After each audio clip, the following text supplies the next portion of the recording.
Hi everyone, I am here with a Bible study. I hope you guys are ready tonight. We are going to be reading in the book of Mark tonight. They want us to focus on Mark chapter 6 verses 30 and 31. I'll read you what that says and then I will read all of chapter 6 of Mark. If you want to follow along with me, Mark is the second book in the New Testament, right after Matthew. So Mark 6:30-31 says, "The apostles returned to Jesus from their ministry tour and told him all they had done and taught. Then Jesus said, 'Let's go off by ourselves to a quiet place and rest a while.'" Okay?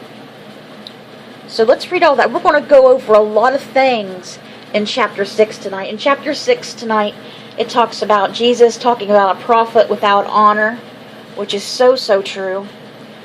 Then Jesus sends out his disciples, and we'll be talking about John the Baptist being beheaded, Jesus feeding the 5,000, and Jesus walking on water. So see, we got a lot of different things to talk about tonight. Okay, so let's begin here with Jesus talking about a prophet without honor. Jesus left there and went to his hometown, accompanied by his disciples. When the Sabbath came, he began to teach in the synagogue, and many who heard him were amazed. "Where did this man get these things?" they asked. "What's this wisdom that has been given him, that he even does miracles? Isn't this the carpenter? Isn't this Mary's son, and the brother of James, Joseph, Judas, and Simon? Aren't his sisters here with us?" And they took offense at him. Jesus said to them, "Only in his hometown, among his relatives, and in his own house is a prophet without honor." He could not do any miracles there, except lay his hands on a few sick people and heal them. And he was amazed at their lack of faith. Now Jesus sends out the 12. Then Jesus went around teaching from village to village. Calling the 12 to him, he sent them out 2 by 2 and gave them authority over evil spirits. So he gave them the power, the 12 disciples, to be able to cast out demons and bad spirits and things out of people. These were his instructions. "Take nothing for the journey except a staff. No bread, no bag, no money in your belts. Wear sandals, but not an extra tunic. Whenever you enter a house, stay there until you leave that town. And if any place will not welcome you or listen to you, shake the dust off your feet when you leave as a testimony against them." They went out and preached that people should repent. They drove out many demons and anointed many sick people with oil and healed them.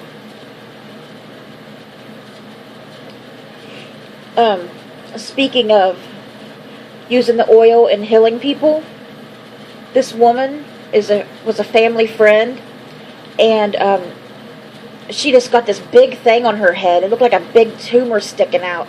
It looked really bad, and it got really big, kept getting bigger and bigger.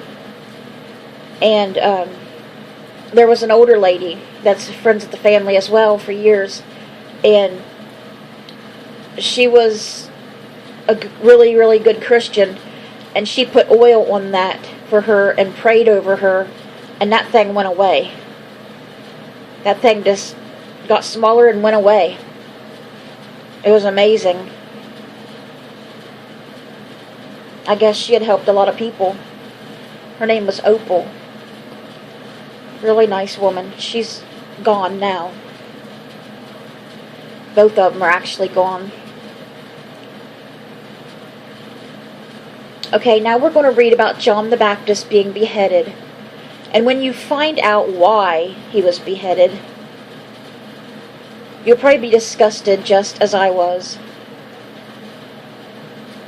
See, King Herod married his brother's wife.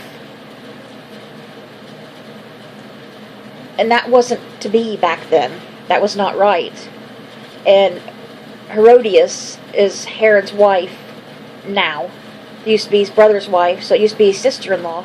And Herodias is seems like just a really bad, mean, evil person.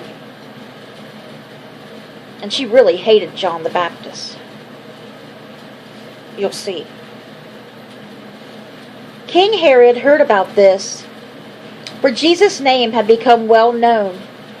Some were saying John the Baptist had been raised from the dead, and that is why miraculous powers are at work in him.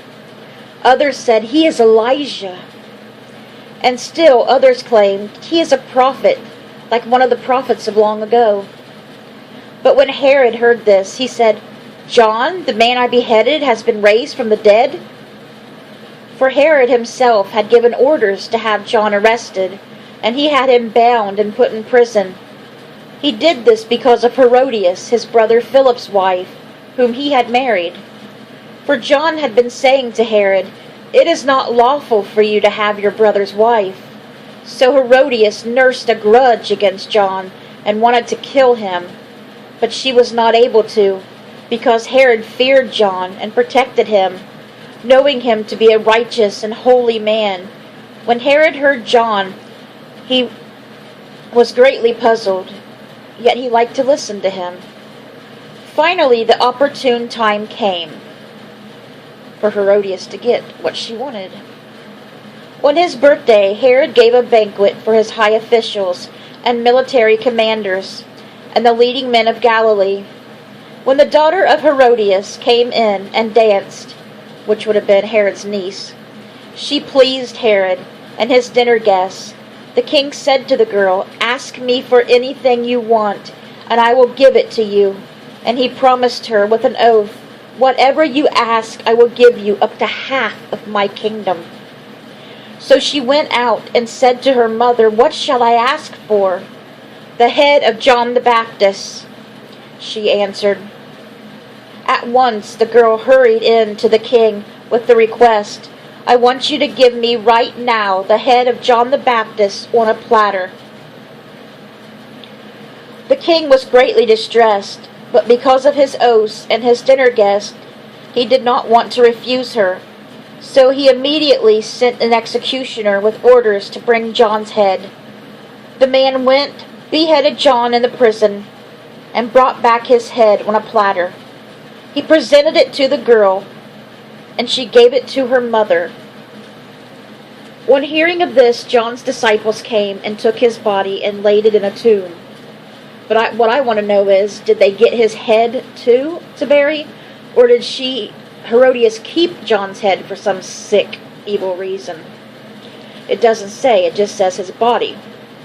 But his head was removed from his body. So I don't know. I kind of doubt that she would give it to them, but I don't know. Now we're going to talk about Jesus feeding the 5,000. He didn't do this once, but he did it at least 2 times. Big groups, thousands of people. The apostles gathered around Jesus and reported to him all they had done and taught. Then, because so many people were coming and going that they did not even have a chance to eat, he said to them, "Come with me by yourselves to a quiet place and get some rest." So they went away by themselves in a boat to a solitary place. But many who saw them leaving recognized them and ran on foot from all the towns and got there ahead of them. When Jesus landed and saw a large crowd, he had compassion on them, because they were like sheep without a shepherd. So he began teaching them many things. By this time it was late in the day, so his disciples came to him. "This is a remote place," they said, "and it's already very late. Send the people away so they can go to the surrounding countryside and villages and buy themselves something to eat." But he answered, "You give them something to eat." They said to him, "That would take 8 months of a man's wages. Are we to go and spend that much on bread and give it to them to eat?" "How many loaves do you have?" he asked. "Go and see." When they found out, they said 5 and 2 fish. So they had only 5 loaves of bread and 2 fish. And there were 5,000 people there, not counting Jesus and his 12 apostles, his 12 disciples. Okay. Then Jesus directed them to have all the people sit down in groups on the green grass. So they sat down in groups of hundreds and fifties. Taking the 5 loaves and the 2 fish and looking up to heaven, he gave thanks and broke the loaves. Then he gave them to his disciples to set before the people. He also divided the 2 fish among them all. They all ate and were satisfied, and the disciples picked up 12 basketfuls of broken pieces of bread and fish. The number of the men who had eaten was 5,000. So out of 5 loaves and 2 loaves and 5 loaves and 2 fish. Let's get it mixed up. They fed over 5,000 people and had baskets left over of it. Let's see, what did it say?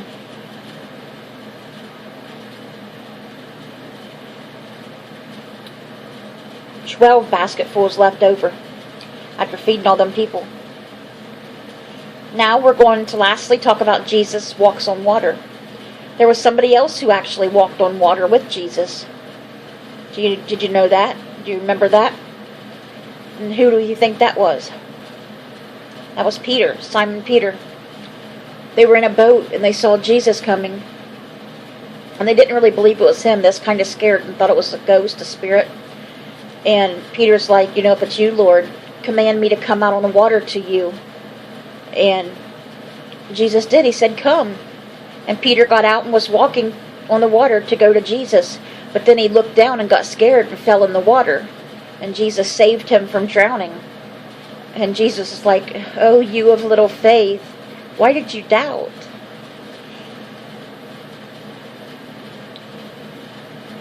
Immediately, Jesus made his disciples get into the boat and go on ahead of him to Bethsaida, while he dismissed the crowd.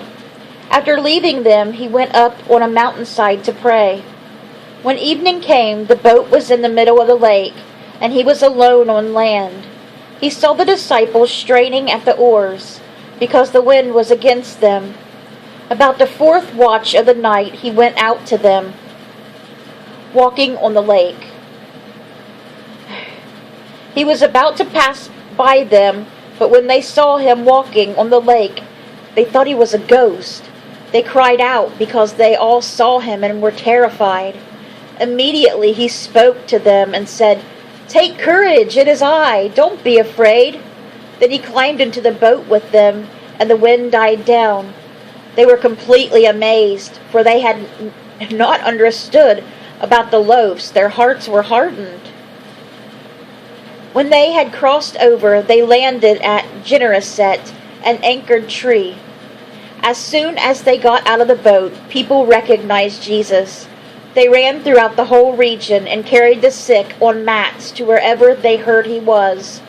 And wherever he went, into villages, towns, or countryside, they placed the sick in the marketplaces. They begged him to let him touch even the edge of his cloak. And all who touched him were healed. Alright, guys. That was chapter 6. That was a good one, wasn't it? Talked about a lot of things. A lot of different things. But Jesus had a life here on this earth. Just like us. He did the things we did. He had a regular job, too. He was a carpenter. Several things happened in his life, like things happen in our lives every day. Like John being beheaded, and the disciples having trouble on the lake. That was several times. So many things. Healing the sick people, going to church and preaching in the water. He had a regular life on this earth too, but he done a lot of good on this earth. The earth was so lucky to have him. We are so lucky to have him. He healed many people. Could you imagine being one of the people that Jesus healed? Or getting to stand in his presence? Getting to be there with him? Him talk to you personally? That'd be so amazing. Let's go ahead and read the devotion for tonight. A widow from Vancouver, British Columbia, attended a woman's conference where I spoke. After the last session, she came to me and said, "My house has a large daylight basement with a room for people in career ministry. The beach is 15 minutes away. You're welcome to stay there whenever you need a personal retreat. After 6 months of traveling overseas and across North America for ministry purposes, I yearn for physical rest and spiritual renewal. A focused quiet time with Jesus, away from my home responsibilities, seemed just the right thing. I gratefully accepted her invitation. The retreat lasted only 2 days, but it allowed me to read, reflect, and pray. I returned home refreshed, ready to write again, and feeling better prepared for an upcoming mission to Poland. Jesus commends the discipline of withdrawing from busyness to sit in his presence. Luke 10:38-42 tells the story of sisters Mary and Martha. And that's a different Mary than Jesus' mom. And Mary and Martha, they were sisters. Mary, Jesus' mom, her sister's name was Elizabeth, the mother of John the Baptist. While Martha scurried about the kitchen, Mary sat at the Lord's feet, listening to what he taught.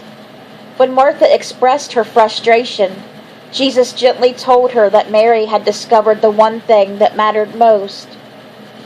What's that one thing? Sitting in his presence. Jesus cares about our well-being. When we withdraw from the noise and hustle, even if only for a few minutes, we experience renewal. That's by Grace Fox. She's sending that devotion. We were created to need rest and spend time with Jesus. It's a miserable time without him because he makes everything right. He makes everything better. You know there's a reason for everything when you know Jesus. And you know he's always there. And he's never going to leave. It's up to you whether you want to stay or leave him. Alright guys, so let's see what the homework is for tonight. Your faith step homework for tonight is read Luke chapter 10 verses 38-42. Put yourself in Mary's place, sitting at Jesus' feet. Give yourself permission to sit at his feet for a few minutes today, guilt-free. So picture yourself sitting at Jesus' feet. What would you say to him? Just sit back and reflect. What would you say to Jesus if you had the opportunity, if you were right there in front of him? If you were there touching his feet or washing his feet, whatever. Even if you're just standing in front of him, what would you ask him? Would you ask him for something? Would you ask him something about life or heaven?